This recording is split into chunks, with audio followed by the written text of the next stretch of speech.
Ama sa langit, salamat sa iyo na iniligay mo kami sa pamilya ng Diyos at pinagsama kami sa pag-ibig at pakikisama.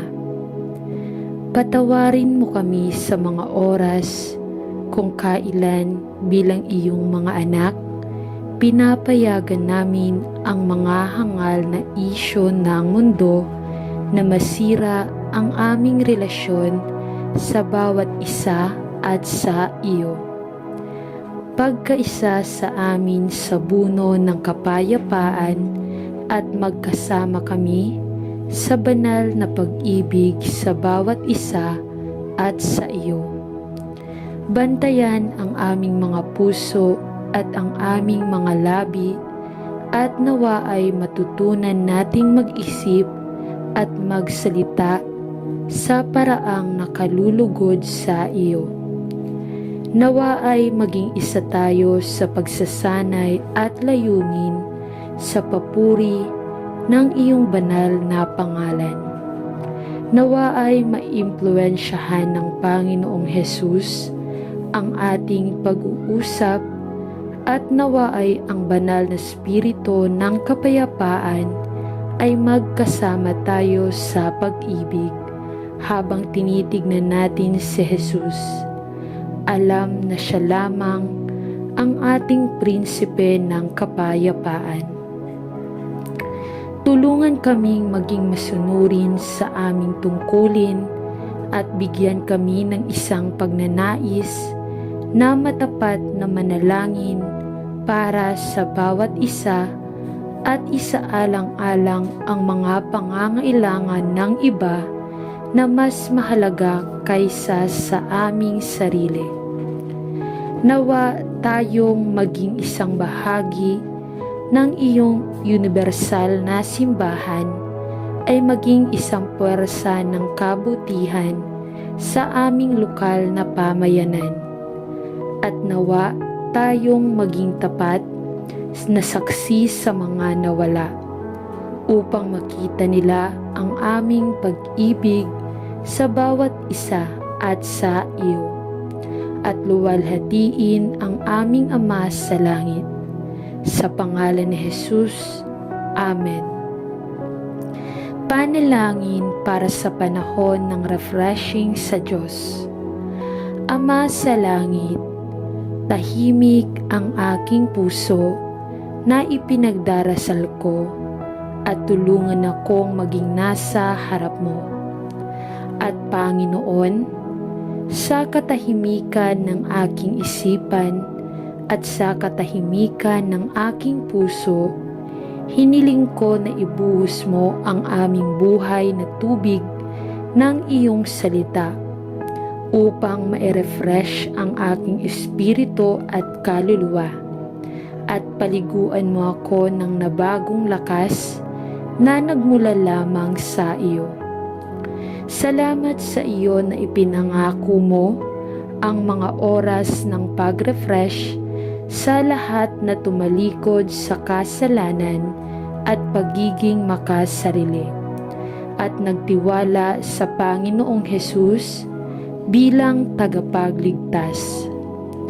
Natutuwa ang aking puso, e-refresh ang aking kaluluwa, at punan ang aking isip sa anumang mga bagay na kaibig-ibig at mabuting ulat.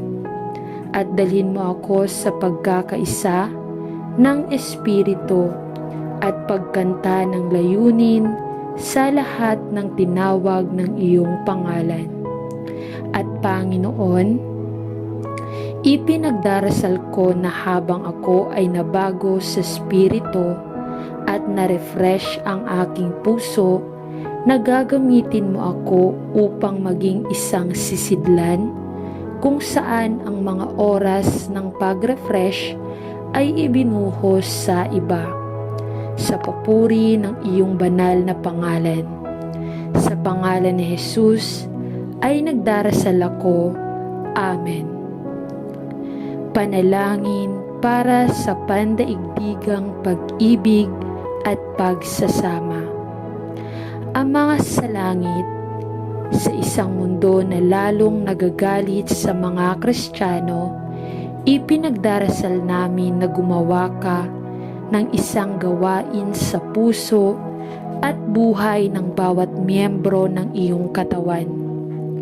Bigyan mo kami ng karunungan at lakas habang hinaharap namin ang oras na ito ng pagtaas ng pagsalakay. Sabihin mo kaming magkasama sa pag-ibig at pakikisama na ipinagdarasal namin, at palayain sa aming mga puso ang isang malalim na pagnanais na itaas ang aming mga kapatid kay Kristo sa pamamagitan ng panalangin. Perpekto ang bawat miyembro ng iyong simbahan sa buong mundo.